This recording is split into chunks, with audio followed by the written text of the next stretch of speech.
We are unarmed and willing to give you what you ask if you come in a friendly manner and not with swords and guns.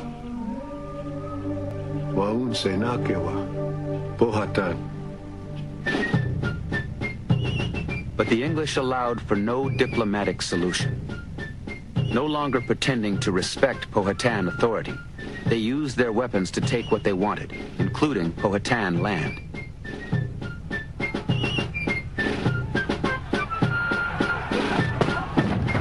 The survival of the Powhatan people at stake, Waun se nakewa finally turned to war in August of 1609. It would continue unabated for 4 years.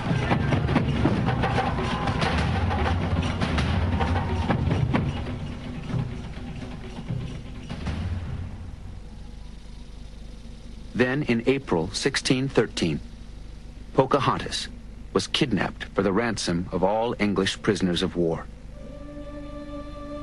The English captives were released, but Pocahontas remained a hostage.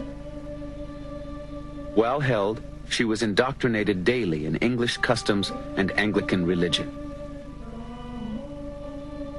Then the prisoner declared she had fallen in love with one of her captors, John Rolfe. The weary Waun se nakewa agreed to a truce, hoping to see his daughter again.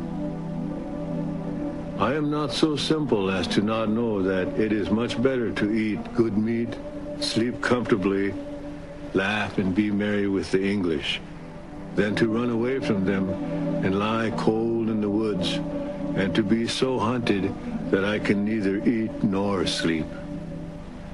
Waun se nakewa, Powhatan. Pocahontas was baptized Lady Rebecca, and peace was sealed with her marriage to John Rolfe. 2 years later, with their infant son, they sailed to England.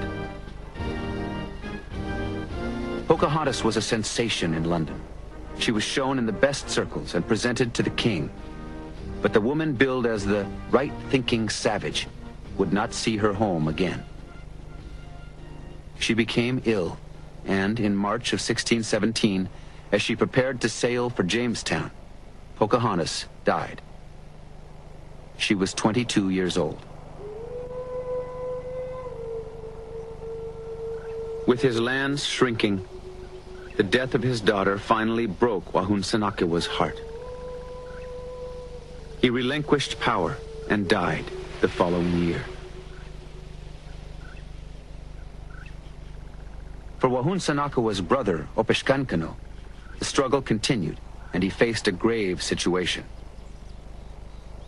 The American practice of smoking tobacco was taking hold in England.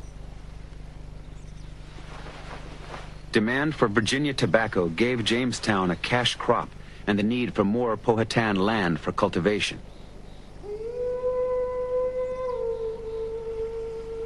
For the next 25 years, Opishkankano would lead the Powhatan in wars for their land and sovereignty.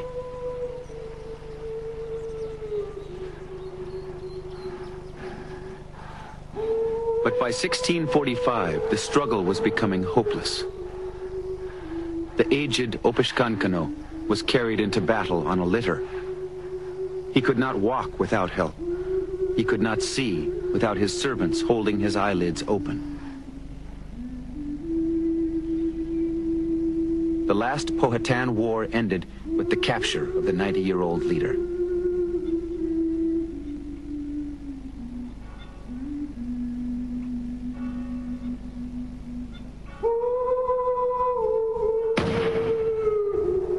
Opishkankano was murdered, shot in the back by an English guard.